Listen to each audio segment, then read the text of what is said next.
guys, hi, and welcome to this week's episode of Global Photography's Forum. Now, today's guest is someone who actually is very, very close to me, and I really do regard him as one of the best persons I've actually been lucky to meet. Um, there's no really nice way of saying this, but I remember the first time we actually talked, he would not shut up, and it's the first time we ever talked for more than an hour about absolute gibberish. And I was like, this guy's mental. And when you meet him in real life, he's actually such a lovely guy. We do share some really, really good moments, but end of the day, what happens in Glencoe stays in Glencoe. Today, guys, I'm really honored to introduce you to someone who has had the privilege of having his infamous photography on banknotes of Scotland. So this is legal tender of Scotland, and he has got his images on this note. I don't know how many people know somebody like this, but I personally firsthand know someone who is this. Shahbaz, thank you so much for joining us today. How are you? I'm great, Imran. Thank you, and thank you for a wonderful introduction. I hope that's not a precursor for anybody watching thinking this is going to be one of the longest videos on YouTube history, but I'll try and keep it brief. We'll try our best, but end of the day, it's about you, it's about your work, and it's about how we are and how we all work. So just tell us a little bit of background about yourself, and like I mentioned about the note, how did it all start and where did it begin? Before you do that, I'm actually going to show an image of the note here on the screen. So when I actually told my mom that I know the person who's got his image on the banknote, she had a look at this note, and it had an image of the old, I'm not sure what his name is, of this old man that is on the screen right now. And she laughed, and I thought, what's she on about? She said, how do you know this old man up in Scotland? I said, not that picture, Mom. It's on the other side. And then I showed her the image, and it was the one of the bridge. So how did that come about? How did you...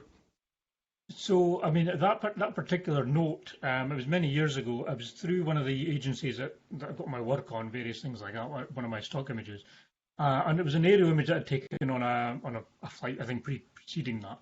It was taken, it was obviously a few years ago now, because it was before the Queen's Ferry crossing, which is now there, was built. But basically, it was on one of these sites. One of the agents got in touch to say that there's a request into license this image for UK currency.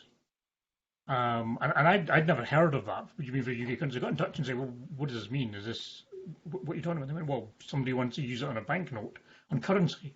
And I thought it was a wind-up, but no, there was a genuine request, and, it was just unusual. So then, obviously, they wanted to ask, I think it was whether or not it was can be exclusive or whatever it is. So, yeah, looked into all of that. And then that was sort of all I heard of it. And then eventually it was licensed. I got payment. I was told it was going to be licensed, and I reached out to ask them who the client was, and they said, we can't tell you that. And I was like, right, okay, never mind. So I'd known about 6 months before it actually been announced that it was licensed, but I couldn't say to who, to what, I didn't know. I assumed it was something in the UK. Obviously, it was UK currency it was licensed for, but what bank, I couldn't tell you.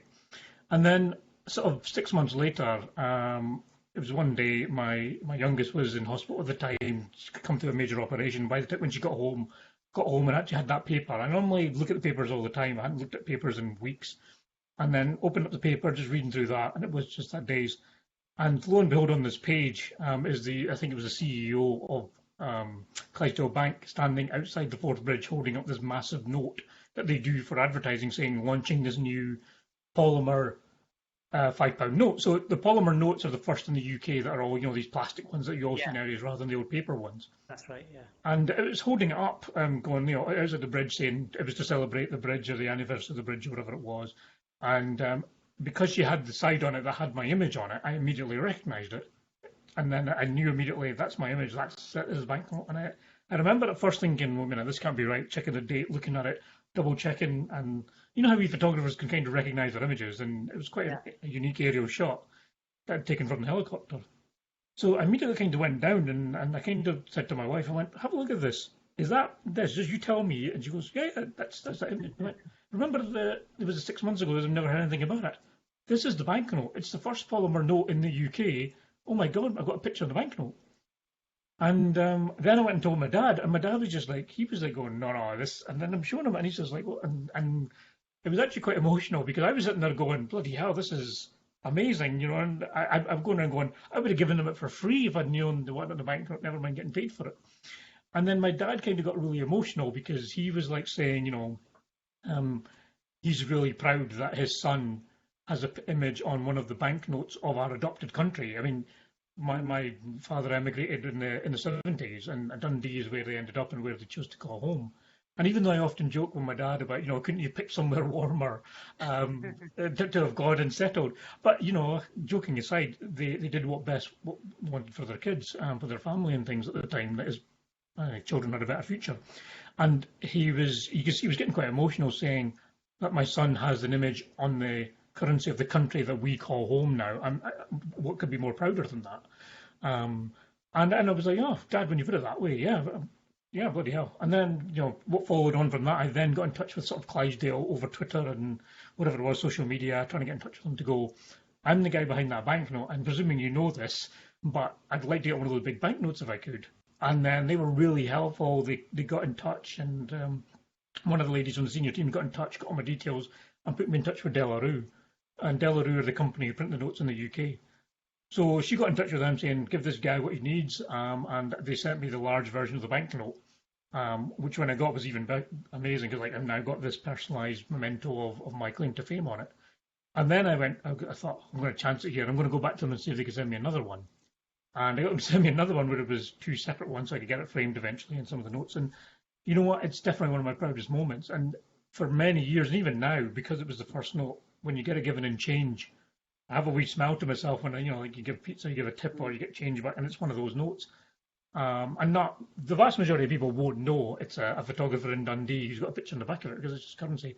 But those that follow me or have seen my work or have been to talks to or those kind of things know it's me.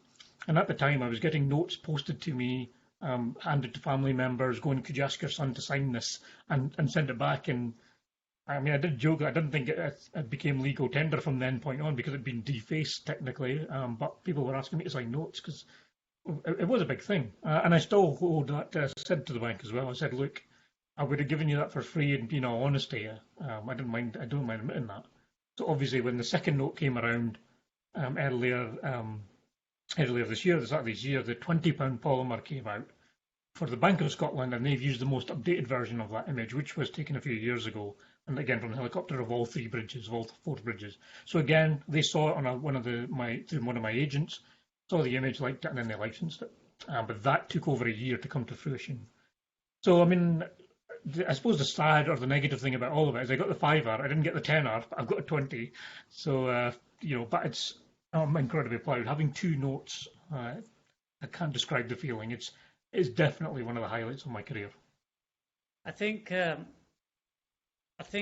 said something so beautiful just then. Honestly, it's, when you said that your father felt like my son's really done proud and done me well and everything. Obviously, this is every parent's dream.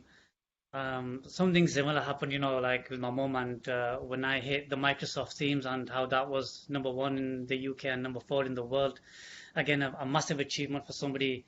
I am going to blow my own trumpet here. I know it's about you, but just for us, and just to show how it feels like, an Asian boy from Bradford to achieve such a thing, and it was such a proud moment. I think when I told my mum about this was just before you met her. She just had this smile and she didn't really say much. And it was like, you gonna say anything? She goes, I don't really expect anything less. In terms that she knew that I was capable of finding or developing friendship with some people who can achieve, extraordinary things, just like what you've done, and not just once, you've done it twice. So I'm actually going to take this moment just to say, honestly, it's an honor to actually know you as a friend and as a brother. So thank you for actually being there for every time you've been there for me. It really, really means a lot. And you've helped me so much even while I've been all the way here in Dubai as well. So it's been really, really fascinating. I mean, just before we even had this discussion, how my kids kind of like overtook, and I was like, Shahbaz, you're the only person who my kids are talking to. Can I actually just carry on? And then it took me a moment to try to drag them away and then come back and then tell them to be quiet. Look, just chill out. I know you remember him, but can you carry on now? He's my friend. Your uncle, but he's my friend. Sorry, I know I'm just going away over there for a minute, but yeah, it does. This is the same note that I remember when I told my sister when I came and I brought my niece up and my nephew came and we all had that photo moment. Remember with the big 5 pound. That is the one we're talking about, the blue one, right? Yes, that's right. And it was just yesterday when I told my family about it as well, and my sister and my niece, and you met my niece and my nephew as well, all of them really, and how happy they were. It's like, what, you know this guy? And I think it's a surprise because we we don't really hear you talking about it like probably we should expect. It's not all over, you're not always shouting about it. I mean, obviously you're proud, and so is everybody else, around you, but we don't really see you shouting much about it. Do you think you should maybe, or this shows how humble you really are? What is it? I mean, I'd be Um, tweeting about this every single day if it were me. Even now, even about this chain the note. that's very kind of you. I mean, to be honest, it's difficult. You see a lot of, for example, people who are very sort of. I don't shy away. I mean, I've done talks in front of 300 people, full rooms. I'm not sort of thinking, but when it comes to anything above that, maybe it's a bit of a complex or so where you're trying to wondering, is this really a big deal? It is for me personally, but maybe it isn't for other people. And certainly, I have had comments in the past where people have said, other people who maybe know me from my work said I was telling other people about it, and such said, well, so what's the big deal? And you know what? It's maybe easy for others to say that. And to me, I'm just more proud of of what I've achieved. And I jokingly, when I talk about it in clubs and things, I always say it doesn't matter if I do nothing else in photography. I'm always going to be proud of that. That'll never change. Yeah. Being on currency, it's historical. It's in the vaults of the banks and things like that. It's History. gone down That's what history. you've done. You've written history to an extent. I mean, I'm just going to briefly, quickly, because that's kind of like got things going in my head, right? Whoever said this comment or whoever is thinking this, fine. Everybody can publish a book, Shabazz, and I know that. And this is, we'll talk about this in a moment. But not everybody can do what you've done with the achievement of the note. So obviously, you're going to get haters, aren't you? That's going to happen. And perhaps it's that. Who knows? It's maybe Right. a bit of a yeah. I mean, that's just possible. It could be that whether it's jealousy or anything. And to be honest, I have seen that a lot. Photographers, and it probably happens in any industry, but in the photography industry, there's a lot of people who will champion others and help others. There's also a lot who think themselves better than everybody else, and and I don't believe in that at all. I'm open to sharing information. I'll tell people the exact coordinates of how to find places, because I don't think you should be concerned about other people taking better images than yourself. If I tell people about it, if I share my locations, if I tell them about the things I learn, they'll maybe take a better photograph than me, and then I'll learn from that because I'll look at it and go, wow, that's clever. I like how you've done that. We can only improve by Yeah, of keeping things course. yourselves or sort of attacking other people on social media, publicly or privately. Yeah, that maybe is a thing that some people maybe enjoy, but it doesn't achieve anything. And I'm very much open. I'll share. I'll tell everybody where to get there. I'll tell them how to take the same pictures. And partly is because when I first started out, it was difficult getting help. I've no formal training, and it was all sort of magazines and kind of making mistakes and going, that didn't work, why not? And then I joined the Photographic Society, and they helped a lot in terms of teaching me the basics about the camera, how to use it, but just sort of developing composition, seeing images that worked, and so on and so forth. And that's one of the key things that I like doing, and that's why I like doing a lot of the talk and going and speaking to people, and people email me in messages. I always give people advice on what to do because it's it's difficult to get advice. Now, there's a whole bunch of information out there. In fact, too much. It's information overload. So some people might go, there's 50 tutorials I've watched, I still don't understand it because they don't understand Yeah. unless somebody explains it to them in a way that they're going to understand. Or they get by just going, I've had people join me in workshops, they're just join me in camera club outings and going, show them when they've actually done it, it's kind of going, that makes sense. Yeah, yeah, And I like doing that. I like helping people, I like encouraging them because, somebody goes out and takes great photos of Scotland, it's going to do not just do good for them, but it's going to do good for Scotland. It's going to promote that area. It's going to bring visitors. It's going to bring things. And I know some photographers maybe don't want to encourage tourism to one area, or they think, you make it an iconic spot and a million people will turn up. Yes, they may, but I think the sort of opposite of that, by not sharing anything because you don't want anybody to come, is, I can see some people's opinions and why they think that way, but it's just not how I think at the moment. I'm happy to share things, and if people turn up in their droves to visit, then yes, that can be a bad thing because people don't look after the environment and do those things. But at the same time, you can just assume people are going to be responsible. It would be like people go and stop playing violent video games or violent video games because people watch them and go and reenact them.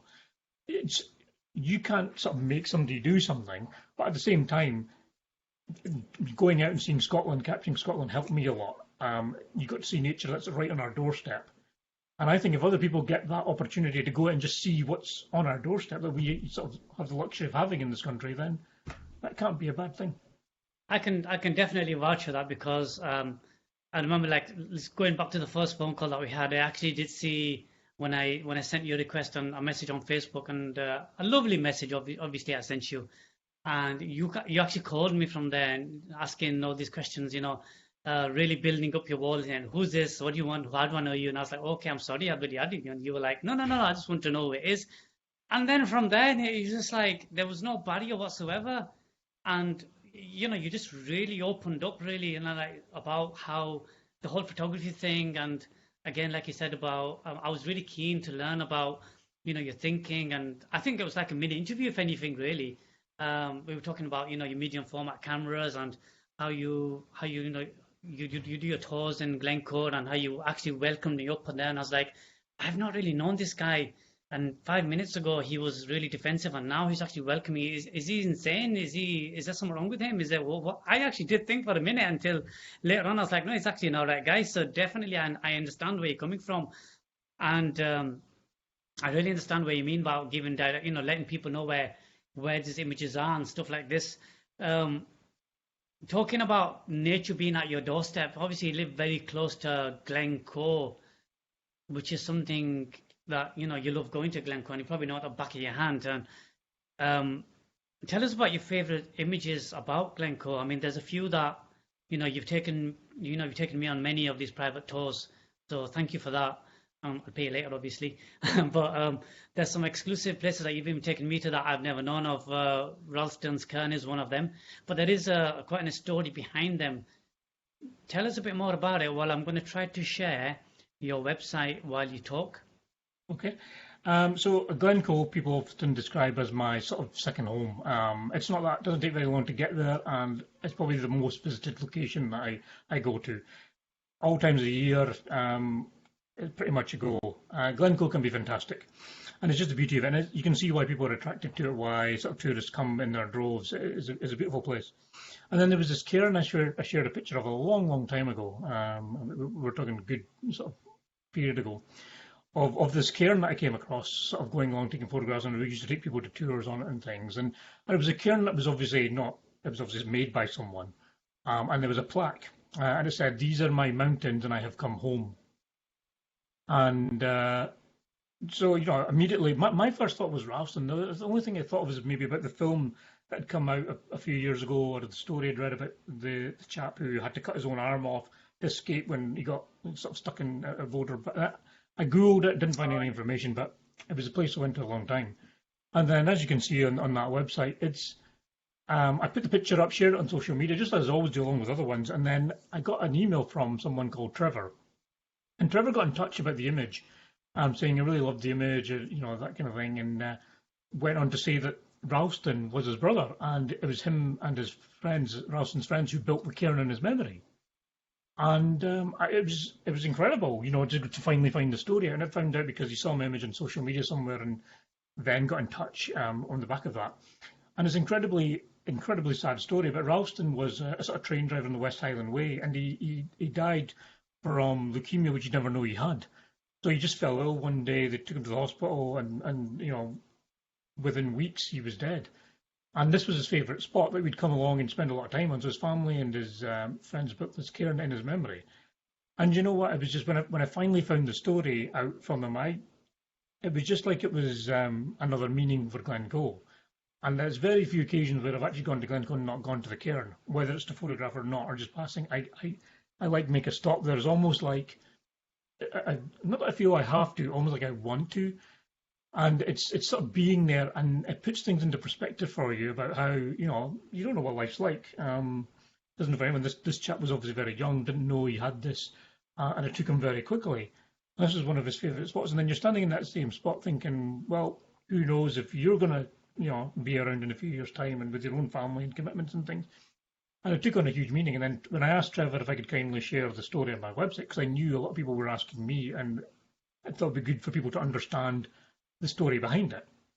And he very kindly agreed. and I put it on the website. And at the time, and even to this day, believe it or not, is one of the most popular pages on my website for people searching for the story about Ralston Cairn, Ralston Glencoe, Ralston story, about the story. And I share it wherever I go because I think people we sometimes get blindsided in what we're talking about earlier about maybe our own achievements and as well as what we want to achieve, bigger car, bigger house, more expensive camera, whatever we might be trying to achieve, but you've always got to sort of, I think this is kind of thing is a good reminder of you don't know what life's got around the corner. You should live every day as it is type of thing. And I know there's kind of all these cheesy kind of mantras in that respect, but that kind of thing definitely puts that into perspective for me. And every time I'm in Glencoe or passing, it's something I can't help but remember. And I always have a wee sort of toast to Ralston because I think what that viewpoint does, what that place does, although a lot of people go in their droves, the main thing I hope people are getting from it is that life's too short. Enjoy the beauty of Scotland. Enjoy the beauty of the world around you. Be kind to people. Be nice. Life's short as it is, and then we see with these pandemics and all these kind of things, you just never know what's around the corner.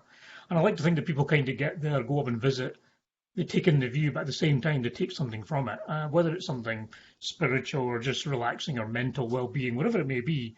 It takes something. At the same time, we're remembering this young man who is driving thousands of visitors to this place, and Trevor actually said that Ralston would he would be they would be laughing at all the sort of fuss being made over and about him and things like that. And you know what? Whichever method it took to get a message out in some way, well done to it.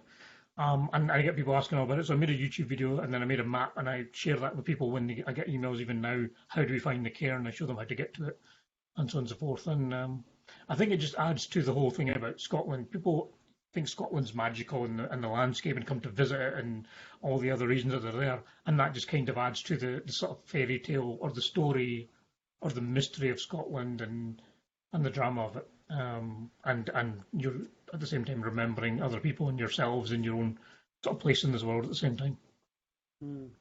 It's really wonderful stories and really beautiful meaning behind it at the same time as well. And like you said, very nicely that it's not just a matter of going and getting the shot. It's good that somebody goes and actually does try to understand the reason and the moment and actually just try to take it all in. Because I remember when we went, the weather was all right. I mean, we got a lot of cloud on the day as well. There was light rain, but we didn't just go and get the shot and come back. There was a bit of let's take it in for a moment. Let's appreciate that we're here, and just like what you just said, appreciate life and take the day as it is, and just carry on really. Now, I was just looking on your website, and I've seen you've got these. You do your own printing and framing and stuff as well. Yeah. So I mean, up until sort of say a few years ago, I always went out to a commercial printer because I did try and print myself, and to be honest, I wasn't that pleased with it, and it was very early on in my sort of photographic journey, if you will, and it didn't quite look right. So I was using professional labs, and then it was at the photo show about I think it was about 3-4 years ago now, the one in Birmingham, and Canon were trailing their new range of printers that were just come out. So, as you do, most photographers, I'm down there with my USB stick with my pictures on it. And they printed out one of my pictures, which obviously I knew inside and out, and without any calibration or things, they just took it out. And the result was incredible. And I remember thinking, oh, right, wow, I saw it coming out, how he did it print it, and I thought, wow, that to me looks as good as I could get in a lab, that I was sending away to. And the very next, they sent me over to the stand where you can speak to the dealers about it, and I'd placed my order, and a week later I had my printer. And sort of been tinkering with that and doing my own prints, and yeah, I've been doing them since then. I've been doing all my own prints since then. I print an exact paper that I like, I print it in the way that I want. If it's too dark or too light, I can fine tune it. And there's just something about seeing your own picture printed coming out in front of you rather than receiving it through the post. It was always great seeing my pictures through the post. They were fantastic quality. But coming off in front of you. I was going to interrupt you just there. That's what you just said. The pride of seeing your own pictures. How does it make you feel? Because these are just some of the ones that you actually did for me. We've got the deer there, which I absolutely love.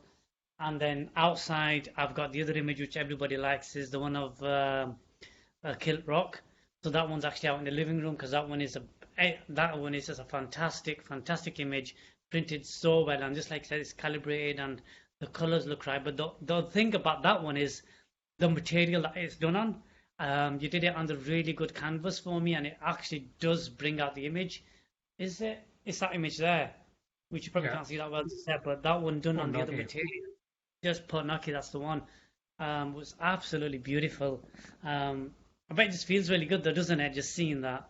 You know what? When you're seeing it coming off the printing, and then you can see it, and you can try them in different papers and different formats, and it's knowing what picture looks good on what paper. I think that's something about it. It's a shame that in the sort of generation that we're in, the influx of photography and Instagram thing is most people see images on a screen, Yeah. but there's just something about it being printed and an environmental impact of that aside. Seeing a printed image, something having that in their hand and then having it on someone's wall, it's just not the same when you send it off to a lab, it gets sent to a client, or it comes back to you, and then it goes into when you print it and you've done all the hard work of it, and you know it's the best it can be, and you've got a smile on your face, and you're hoping that the customer will get a smile on the face. Yeah, I love printing now, and I have no plans to stop. So, as you said, I do the prints for yourself and things like that because I think the images are made to be seen and not just on a screen where it might be bland, it might be oversaturated, it might be undersaturated, it might be undersharpened because of just the way these websites were sharing them on how they show them. But when you see it in a print, that is your image as best it can be, Mm. something, and you're holding it in your hands, and that ultimately is that journey of taking a picture, whether it's on your phone or on a camera, which is not something tangible. You've taken it virtually, for lack of a better phrase. You've taken a picture, you've done something to it on the screen, you processed it on the thing, and then it stays on the screen. But then to have some sort of physical result from printing something like that, there's just something else. And especially when it's your own work, your own image that you're printing or you see printed for you. Yeah, I absolutely love printing. And I've got one of those big, large format ones that I do everything I on was them. just going to come to that one. What are you using for? Because obviously you're talking with great pride about printing. I can see the love for printing that you have. This you're obviously not using a small little, desktop printer that No, says I no, can also print as well. no. I mean, I think that's maybe where I went wrong many years ago. Is I tried to do it on like a laser jet, an office jet, and then that wasn't quite right. So the one I got from a few years ago was Canon's ImageGraph Pro or Image Pro, I think they're called. And I went for the 2000 model. And the difference with the 2000 model is one of those big, large format ones where it prints off a roll. You can feed sheets into it as well, but the reason I got that is it takes a 24-inch roll. So it allows me to do really, really big prints, and I sell a lot of really big prints. But at the same time, I used to do a lot of competitions in the club salons and so on. I don't do them as much now. And then that gave me two A3 prints side by side on one roll of paper and one cut.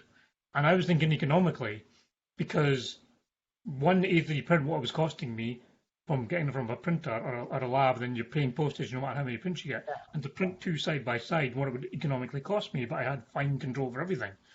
But then at the same time, on that long side, I could do A1, A2, A0. And then on a roll, you can basically print until like 18 meters in length, I think it is, or whatever. And so the scopes, panoramic images, and all these various things I could do myself that would then cut down on my costs, but would look just as good. Is why I went for that. Now there was an even bigger one, which was the 44. I'm glad I didn't go for that. Even this Mhm. one, it took four of us loading it off a pallet, getting up a flight of stairs, and Wow.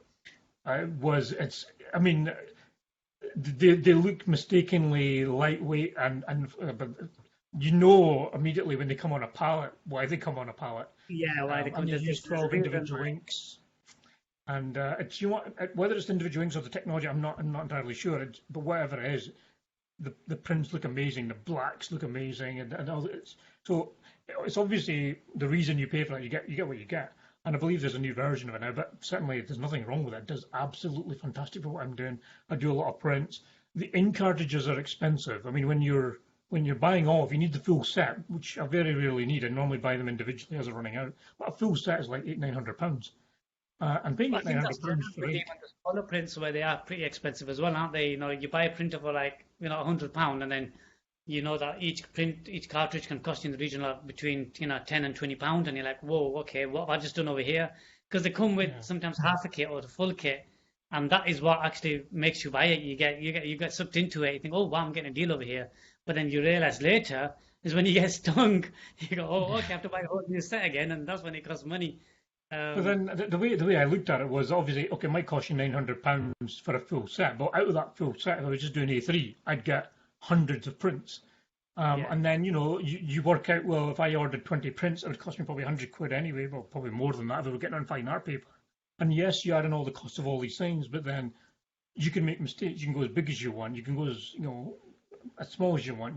You fine tune and go, that doesn't look quite right. I'm going to print it. I'm going to darken that. I'm going to brighten that. And you don't really have that kind of fine level tuning. Once you've got a print done, it was more difficult to go, I better get that reprinted because it's too dark. Yeah. And the cost per ratio is cheaper. So overall, and for my kind of work and the amount of images and prints I was selling, it was a no-brainer.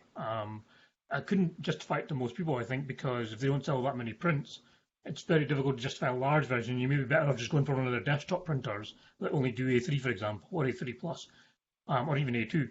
But for me and for the numbers I was doing and things, it was a no-brainer, and I paid for itself very, very quickly. That would normally happen. Does it help that, I don't know if many people know that you were a phase one shooter for quite a while, so you were a medium format kind of guy.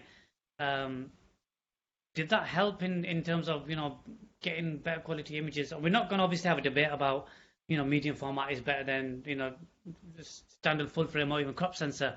We're just talking about the feeling or the emotion behind the images. And let's start in another way. What was your reason of going from, I believe you had a Canon 1DX to That's right. Yeah. phase one? So, I'd been Canon since I started my photographic journey. And the reason it was just Canon is I was in Jessop's, which we had at the time in the High Street in Dundee. I just went in, cheapest budget. There was a Nikon, I believe, and a Canon, and I think it was just a menu in the back that was like, oh, that makes more sense to me. And I just went with that. And then over the years, I've just been investing in one system. And I absolutely loved my Canon 1DX and my 5D Mark 1 and 2 that I had at the time and things like that. There's nothing wrong with them. The kit is amazing. And I think people get bogged down in kit. But where I started to find issues was a lot of my images are licensed or really, really large prints that I do for, like sort of hotels or artwork for public areas and that kind of thing. And for that kind of level of work, yes, there was always ways in Photoshop to increase the quality of your image. But for me, whether I was doing it wrong, I don't know. But the way I was interpolating and was doing it, it was never quite as good. And then I started to do a lot more of the aerial stuff. And then when it comes to aerial photography, obviously it's megapixels becomes part of it, but it's all about how high a resolution of image you can capture. So I then started to sort of question about medium format again. I was at the photo show where I got introduced to medium format, saw some of these stands, and then the price was eye-watering, and you kind of go in, oh my God, I need to sell a couple of kidneys for this kind of thing. But then I got given one as a demo from a good friend of mine at the time, Chris, who was a dealer of the systems. And here, have a go. I went out and did some landscape shots with the image, and absolutely blown away by the quality of it. And it was incredible. It was slow, which I didn't mind so much. It was nice being slowed down, I think, but the quality of it was amazing. And then I made the jump full time. It was quite an expensive jump. I never got rid of all my Canon equipment, to be fair, because I didn't think I would need to get rid of it, and I kept it for a while, but I never really used it. And then at one point, I think I sold off most of my bodies and most of the lenses later on. And I used that exclusively for many, many years. Absolutely loved the images. And even now, when I pull up some of the raw files, they're absolutely huge. About 100 megapixels inside. So, once you start getting and processing them in a PSD file, you were talking gigabits of file sizes. But the quality was second to none. I would zoom into parts of an image and be absolutely blown away by how sharp it was.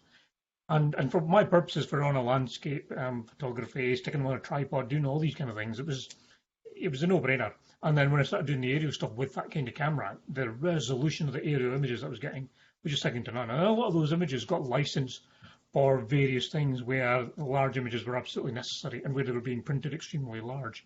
So for me, it was a no-brainer. But I always say to a lot of people when they ask me, phase one, and I went, look, phase one isn't for a lot of people. And maybe phase one themselves don't like me saying that, but it's not all about buying it because of the megapixel thing. It depends on what you're doing. For me, for the work I was doing, the commercial nature of it, it paid for itself very, very quickly. But for most people who aren't doing it commercially and couldn't justify it, they're never going to be able to pay it off. And unless you've won the lottery and that kind of thing and you want it, yeah, they are fantastic, don't get me wrong. But at the same time, it wasn't about gear for me. It was because of the limitations I was getting with my, I don't know if it was a 16 megapixel 1D Mark II, whatever it was. At the time, it was the limitations of the images I was able to get out of that and how far I could take them. And not once did I ever reach a limit with the phase one files. In fact, I would always find images within images. I would crop to insane amounts of cropping to create images for people, and they were still incredibly large that you could get massive prints out of them. And I was absolutely loved the system. I'm now no longer with the phase one system though, because I went back to, well, my plan was to go back to mirrorless systems of some kind. And the reason was primarily because the kit is heavy. The Yeah. lenses, the back, the body, you're lugging all that around. And I had one of these f-stop bags with all the wee packages in them and things, and it weighed a ton before you even got it. And over the years, you didn't really notice that. You know, your gear normally weighs a lot enough. But being a sort of programmer by day job, and then photography and things, the weight and RSI in my wrist and the risks of it getting more sort of, whether it's Yeah. carpal tunnel syndrome or RSI, whatever it might be, it was all down to that heavy weight. That didn't help necessarily. It wasn't because of the camera. It was because of all my day-to-day sitting in front of a computer and doing that. And I had to do something about it. And it was the hardest decision I've ever had to make in terms of what do I do. I absolutely loved what I got out of it, but at the same time, it was either carry on using heavy equipment and risk further damaging sort of my wrists and my hands and all that kind of thing, or still be able to take photographs, but maybe just not on 100 megapixels. And then, so I got rid of it. It was really difficult to do that. And then I bought mirrorless. I was going to buy Sony at the time, and then the Canon R came out. I just stuck with the Canon R because I still had some lenses and things, and the Canon R is what I'm using at the moment. And just because it was compact, it was just I had an M50 at one point and a whole bunch of lenses, and I just went down that route. And you know what? I think it's 30 megapixels there, but it's not about the megapixels as far as I can get them.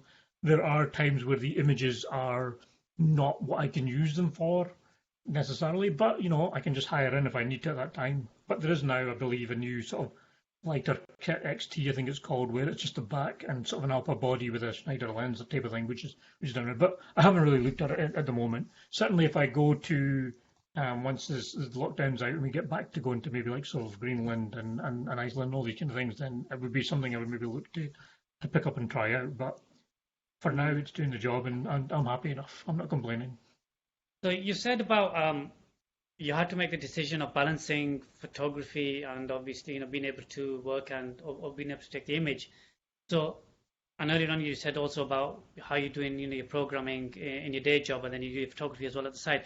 But I mean many people probably I don't know how many are aware. I mean you obviously are a father of two beautiful children and you're a lovely husband and a son as well. So you've got quite a lot on your hands. And you're also busy because we just saw those images that you've done there for the hospitals and then the books that you've got along. So how do you balance all this? How do you fit all this in the short time that we actually do have? I mean, we only have 7 days a week. Where are you finding 9, 10 days a week? How are you doing this? It's incredibly hard. Initially, it was easier when we didn't have kids at the time because we could just go away. Me and the wife, we just go away, go right. We're going away up to here. We're going there, and you could just drop off a hat, just go places. All joking aside, there's a reason why most of my images are all within 5 minutes of my house, because sometimes that's the only time I get where I'll go down, just make it for a sunset, and I'm back home in 30 minutes, because I don't want to be away from the kids too long and things. But it's not easy. Certainly in the earlier days with the day job, photography wasn't work. In my evenings and weekends, whenever I used to go out and do photography, and it still is for a big extent, where it wasn't work. Never has been work. I went out taking photographs because I enjoyed doing them, and the commercial aspect came later on again. I'm in that unique position. I think I've got two jobs that I love. I love the job that I do at the university, my sort of programming and all that kind of stuff. I do genuinely love it. And at the same time, the photography. And if I had to give up one and do one only, I don't think I'd be as happy. But what it's done is given me a fortunate position where, in terms of I can do my day job and my holidays, I can do more work and photography if I want to. I can go on holidays, I can relax.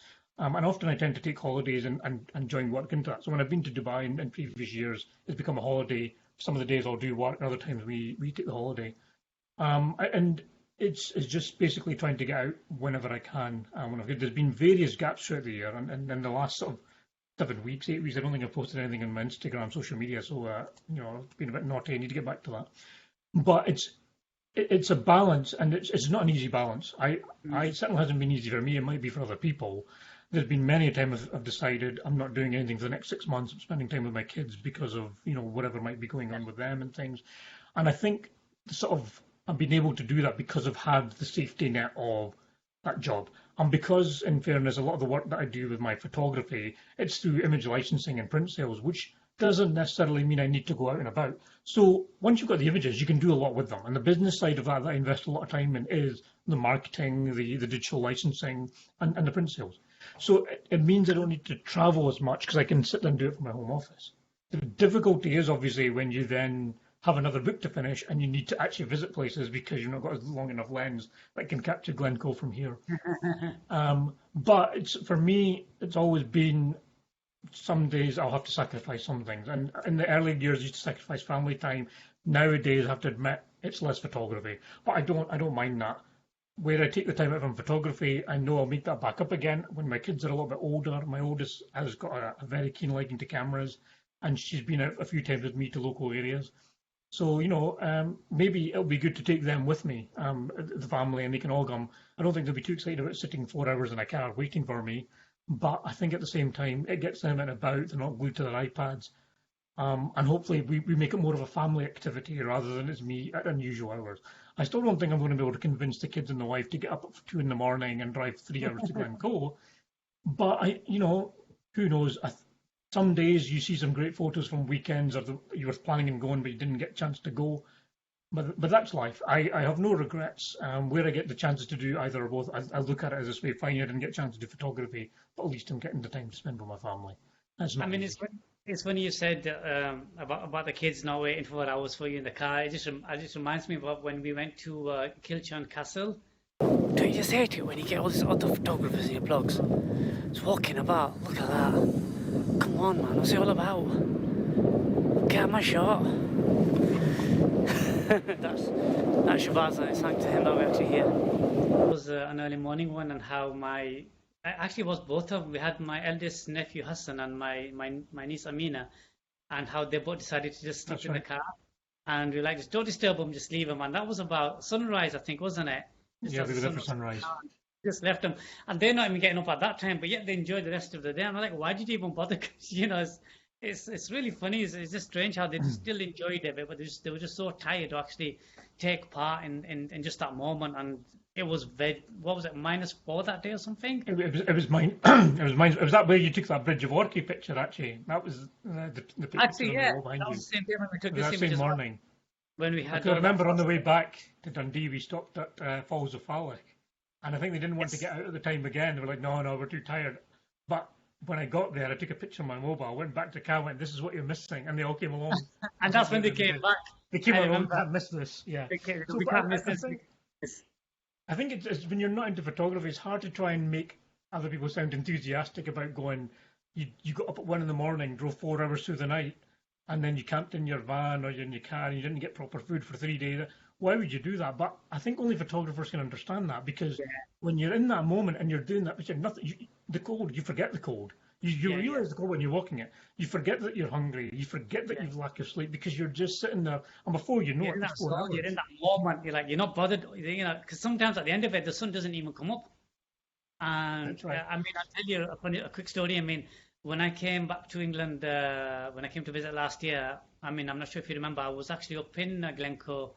We did a quick round of Isle of Skye, and so I wanted, I've been banging on about the shot where it's actually probably going to show on the screen. I'll just try showing the screen just now and I keep asking you about it, where you have to climb up opposite Bulekativ, and you have to climb up from the side of the King's. Yes, Benacrolast. I think that's the right pronunciation. I'll be crucified if it's not. But yeah, I know where you are. And then you go around the other side. And actually, we had the conversation where I said to you, did we go the wrong way? And you said to me, oh, go that path and that path. And we had that discussion. But then we got to the top, and I was trying to show everybody, and they were like, there's the image. And I was trying to show everybody, like, it's going to be fantastic when the sun comes up and everything. And we were up at 3 o'clock. We hardly got any sleep that night. And we got up to the top, and not to the top, but where we thought was right enough. And there was no sunrise, and it was just cloudy and grey, and it started to drizzle, and we were like, oh my God, what are we doing? Why have we done this? But at the time, you don't think about it, but we weren't out for serious photography. We were just like, we were passing by. I was there for a while, and I had limited gear with me as well. But even then, it was like, I really want to try get this shot, and you just do all that for that reason. Had nothing to eat, didn't get any decent sleep, and it was just so funny. And it just brings me back to those kind of memories. Um, A lot of you it are is the banter and the camaraderie, and with other photographers, you're just having a blether. You might get no pictures, and you come home empty-handed because it just rained.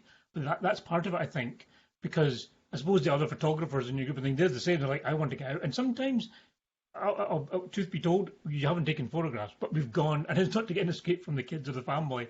It's just purely because you're talking about photography, you get there in the hope that you get it. But for the 9 times that you go and it's miserable and wet, that one time that you go, that will stick in your mind, and you yeah. get the pictures that will stay with you for the rest of your life. And and even though you went 9 times and you've gone, oh, is it worth it? You just need that one time. Once that time, that's what will make you go the next 10 times without worrying about even if the weather is rubbish. I'm still going to go. That's correct. And I That's say, like the Glencoe and things, is at its best when it's miserable weather. And as they say in Scotland, as the saying goes, if you don't like the weather that you're having, wait 5 minutes, and I'm sure it'll change. Shahbaz, I'm going to quickly show something, and again, coming back to how you manage and how you are so busy. Obviously, you're a multi-award winning photographer. I mean, coming all the way back here, we're not talking like, Scotland's best photographer. We're talking, I mean, I'm not saying that's a small thing. That's obviously big as it is, but you've got the likes of National Geographic International Photography Contest, highly commended, which is a massive thing.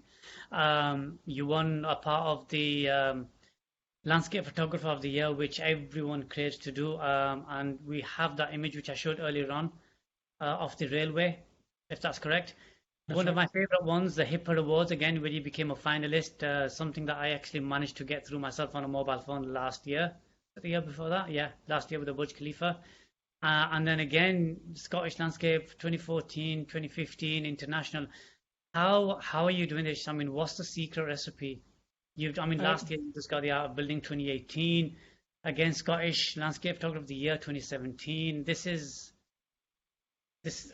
I got no words. I really can't. I don't know 'cause I don't know anybody else who I can relate to who's got this many awards. Like seriously, how are you doing this? What is your secret? well, I jokingly used to tell people in the past that just enter as many competitions as you can. You're bound to get lucky in some of them. But to be honest, that's not that. It's tongue in cheek. I actually don't enter that many competitions, believe it or not. I know there's a lot in there, but and especially in the last 3 years, very few competitions. And a lot of those competitions, to be fair, I've only entered because I get a notification, whether it's a targeted ad or someone messages in a group going, "This competition's closing tomorrow," and I usually just grab a couple of few images in it. And I don't know whether that's been my pure luck in that just random selection. I don't think about it, and that's the best way of doing it. And I've had lots of commendations and things, and the HIPAA this year that was one this year. I made it to the final of that as well. I was very proud because that was 2013 and my last time, and that was difficult. And you know what? It's great. I love that. I wish I entered more. Maybe I'd have more success, and maybe I actually win one of them these days. But um, the competitions, a lot of people can get blindsided by them in the terms of they think that unless you get some success out of this competition or these types of competitions, your work is no good. Whereas, to be honest, a lot of these competitions, it's a numbers game. It just depends what they see first. And there might be 20,000 images of Glencoe, and yours was the first one that they saw, so therefore you got through. But the other ones are vastly superior, but they never got through because they've already got their quota of Glencoe Yeah, images. You never know the thinking behind it. And I always tell people, you'd be surprised the number of competitions I've entered locally and nationally where they've been ridiculed or the comments you get back they've absolutely taken the mickey out of, but then they go on to win somewhere else because it is completely subjective. I'll look at an image, we all do as photographers, you look at an image going, oh, I think those other finalist ones were better and things.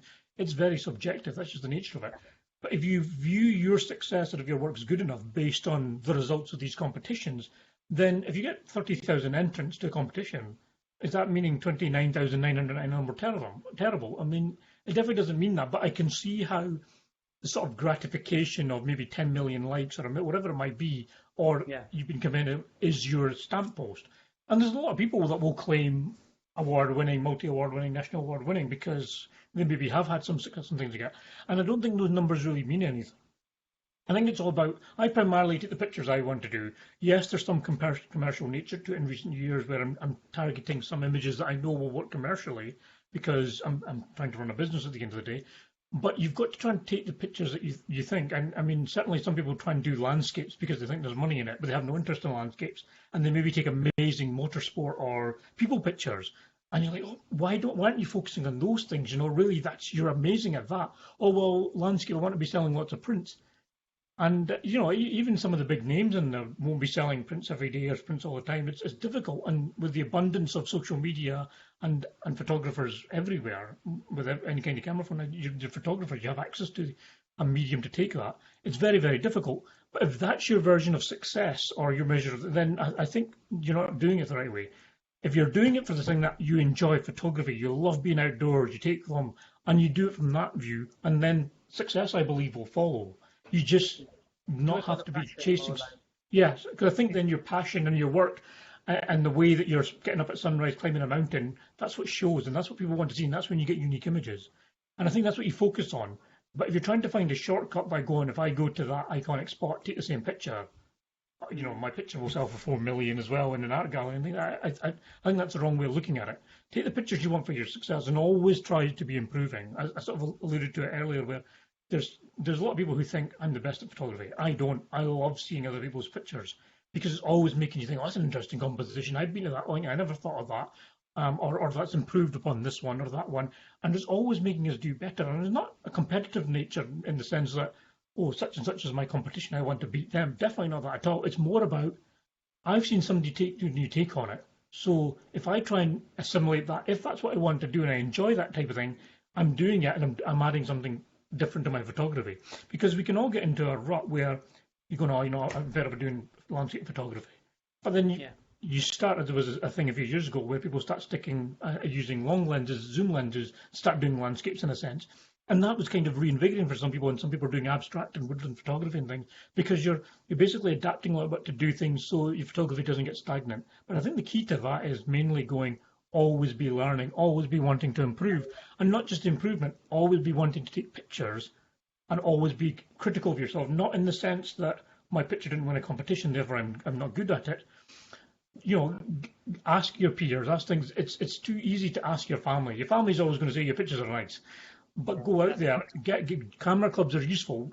Facebook groups are useful, where you're getting constructive criticism from fellow photographers going, yeah, here's what I would do to improve that. Because if you take these things on board and don't take them as a personal attack and find them useful, then that's what will help you grow and that's what will make you improve.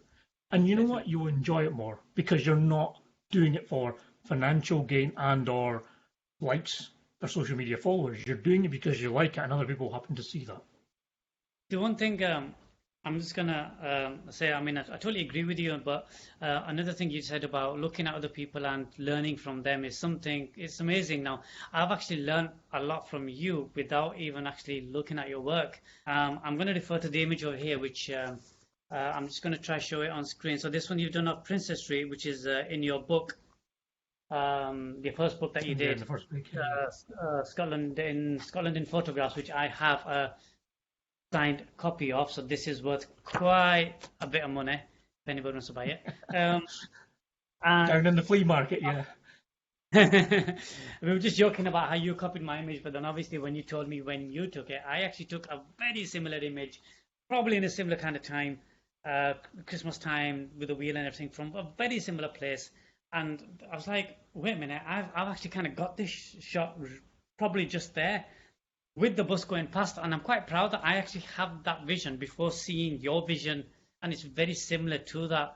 So you've actually inspired me without inspiring me, if that kind of makes sense. I feel like, wait a minute, now I'm feeling like if he can get his image on the Scottish pound note, I wonder if I can get mine on the Dubai notes and sorry, the UAE notes instead, and try and get a helicopter out here and do something.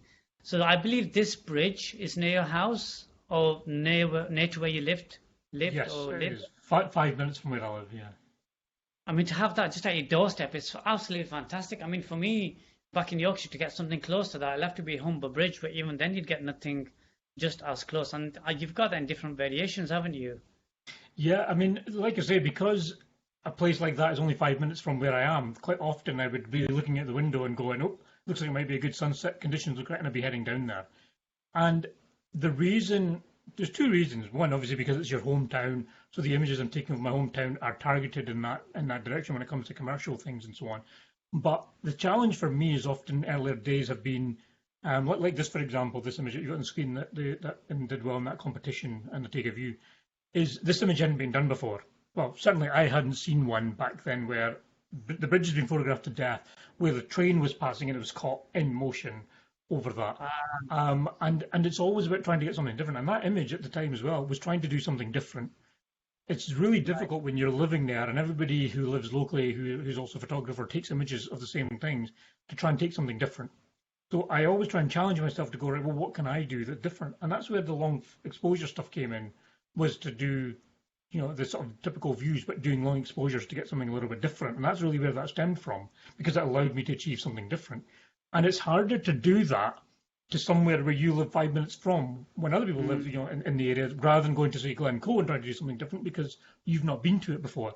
But when you've seen every possible angle version of the bridge that you can see from your house, then it gets extremely difficult. And that's when trying to capture different views, different angles, and different conditions was always, I saw, as a bit of a challenge. And then when it paid off because people really like the images and they're used to promote the city and used to promote all these things, then you know you're doing something right. Rather than what typically people tend to do is they'll go to Glencoe or go to the iconic locations all over Scotland, put their tripods in the exact same place and get the shot. Now, there's nothing wrong with that. Absolutely get the same shot. But at the same time, you need to try and go, well, what can I do that's a little bit different to see if I can do something that nobody else has seen before? And it is getting harder with all the places that will be more accessible and a lot more people going to them. It is getting harder.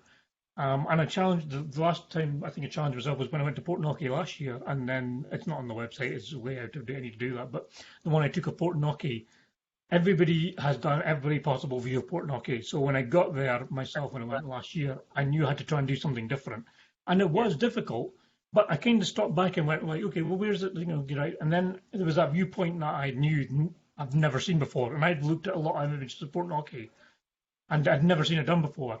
So when I got this image that I did, and I even teased on social media going, I've got an image I'm pretty confident nobody else has before. And when I posted it, the response was, oh yeah, we haven't seen that. You're definitely right. That's something unique. And in fact, that was the interesting one that went to the final for the HIPAA competition. Because I think it was because it was something different. And even like the Dubai one you got there in the end, that was taken a long, long time ago. And now I've seen that photo's been done to death. Um, Yeah. but when it was taken, oh God, 19, well, no, it wasn't 19, it was in 2000 and whatever it was. It was a long, long time. Like the Edinburgh one was one of the first images I ever took, so it would have been back in 2007, 2005, back then, type of thing. Um, and it's not. I'm not saying what people have seen my images and they've gone and copied it. It's not that. People will obviously have seen the compositions themselves. But for all the images I've seen of Portnocky, I had to try and get something different. And for me, Yeah. being able to get that and get something different and go, I managed to do it even now when a lot of people will think it's pretty impossible to get a different picture of Portnocky. I've managed to do that. And I think if you try and focus yourself and try and challenge yourself in that way, when I want to try and get this, I want to try and get something different, then take the iconic shots, absolutely. But try and doing that something different, not only will you find it extremely satisfactory and sort of, oh wow, look at what I've managed to achieve, but it does actually improve you because you're building your eye, you're building your composition, and you're also sort of improving your skills overall.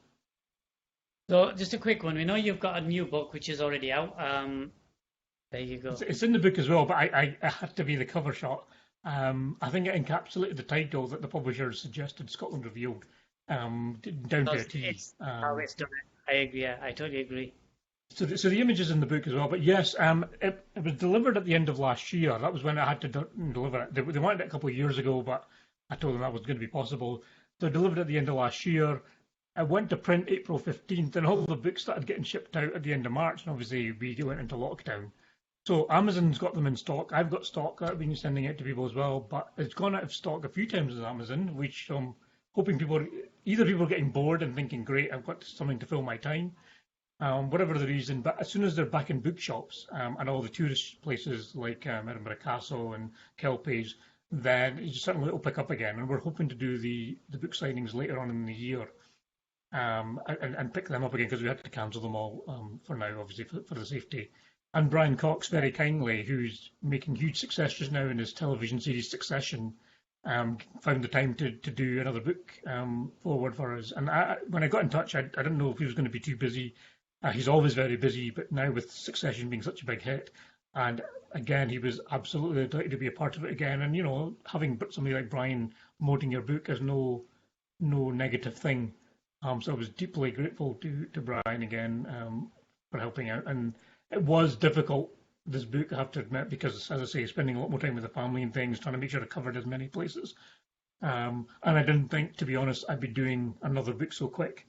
But the first one's obviously done really well. Really pleased with how it went, and this follow-up one. And we've kept the exact same sort of size, dimension, things because it was such a success. People are obviously buying them, taking them abroad as souvenirs, as gifts, and the tourist shops are doing very well. And it covers Scotland. So hopefully that'll do quite well as well. And more so once we get back out and we get the book signings up and running and start running the promotions of them and things. And I can't wait to go out and start meeting people as well. Even more so after all this lockdown. Well, just please do make sure to keep my signed copy on the side, just like you did this one. I'm not quite sure. I'm not quite sure if I will be coming to the UK this year due to the nature of the business that's actually going to be happening soon. But I know my wife will because I just booked the tickets not so long ago. So we'll get, I think you'll still have my address, but I'll get it done on Amazon and get it posted across. But I do expect a bit more than a squiggle. Than that. I mean, yeah, guys, I am complaining. This is because me and Shahbaz have got a personal joke. But yeah. Well, remember, Brad, I just signed them like that so you can write your own gossip on it. Like, I'll never forget that night in Glencoe. And then, who knows, maybe one day it might be worth a lot of money. And maybe give you £2 at the flea market instead of £1.50. That might be a book in itself.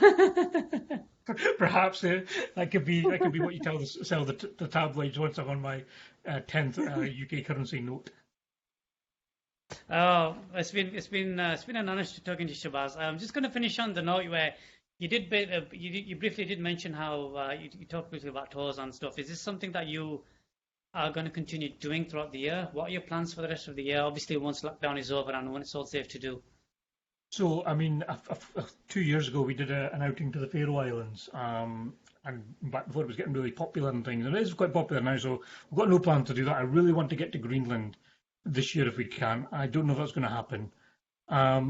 That's really sort of planning. We want to get back into the workshops. I haven't been doing a few workshops lately. I've been postponing them. I want to get back into them and do more of those, especially the international ones that people have been asking me to do. Certainly aside from that and promotion of the book for the lot of the year, I'm just going to be trying more personal work. I've been doing a lot of commercial work over the years and really haven't been given time to do my own personal stuff.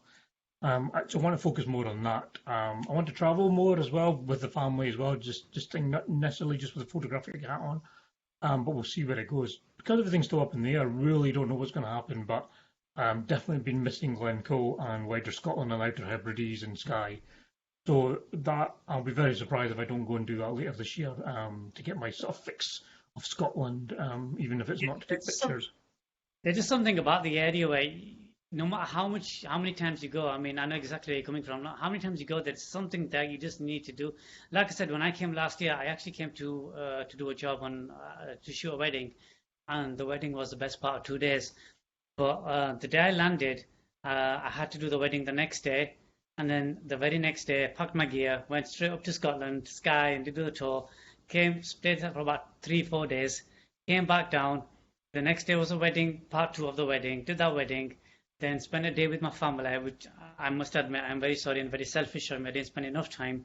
And then the next day was my flight to come back again because my family was still here and I had some more family back there. I mean, this is when I didn't even get to see you because you were actually busy throughout this period yourself.